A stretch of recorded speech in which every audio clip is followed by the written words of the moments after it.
projet qu'on a intitulé Epos, Épopée chantée en Méditerranée, est un nouveau projet pour l'ensemble Myrto qui construit un répertoire transversal, parce qu'on aime la transversalité et le comparatisme, c'est-à-dire que on aime bien prendre des chants méditerranéens de la Grèce à la France, en passant par la Corse et les traditions séfarades. Cette transversalité nous permet de conduire un fil poétique à travers la Méditerranée européenne, de montrer la cohésion poétique, musicale, culturelle qui existe entre les traditions orales, chantées, et aussi une certaine littérature ancienne, antique.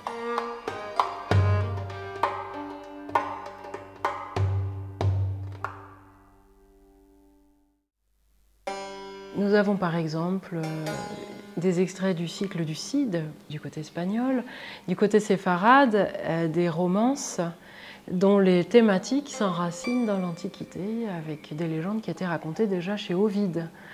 Donc on en mêle aussi la tradition orale avec la littérature antique. Comme quand les flocons de neige, drus, de Zeus, tombent en volant. Froid sous le souffle de Borée, fils de l'éther. De même alors, drus, les casques étincelants des vaisseaux étaient tirés, et les boucliers bombés, et les cuirasses solidement assemblées, et les lances de frêne. Leur éclat montait jusqu'au ciel, et toute la terre alentour riait sous l'éclat du bronze. Sous les pieds des hommes, un grondement s'élevait. Au milieu d'eux s'armait le divin Achille.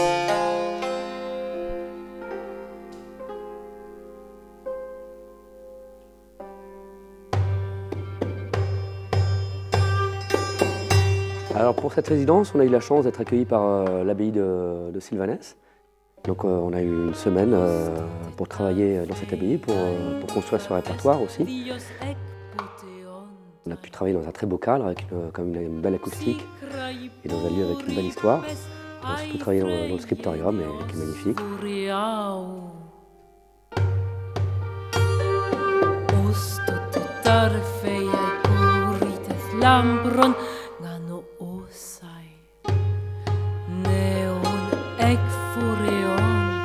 Alors l'instrumentation de l'ensemble Myrto est assez singulière.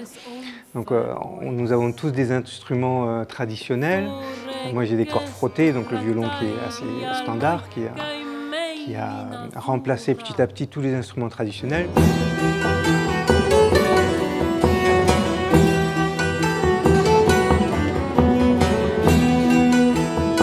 Je joue aussi de l'alto et du kemençe, qui est un instrument d'Asie mineure, qui est un ancêtre du violon. Pierre joue du santour, un instrument qui vient de Perse.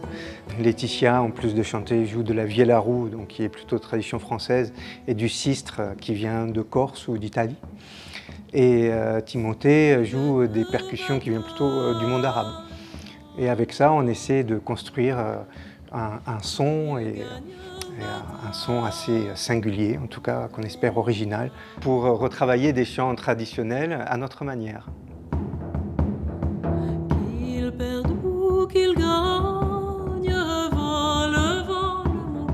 Le challenge de notre projet, c'est qu'on se retrouve avec des mélodies assez dépouillées, on se retrouve avec des textes qui parlent de problématiques à la fois assez antiques.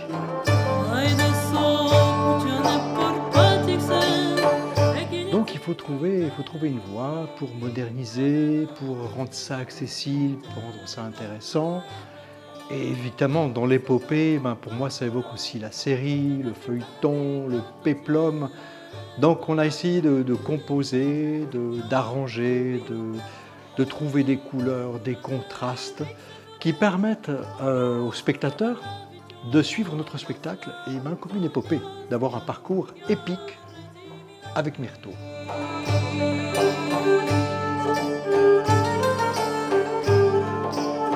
Sortez d'ici, démons!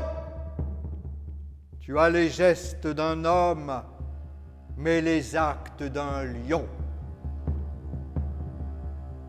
Quand Rodrigue entendit cela, il sauta en selle.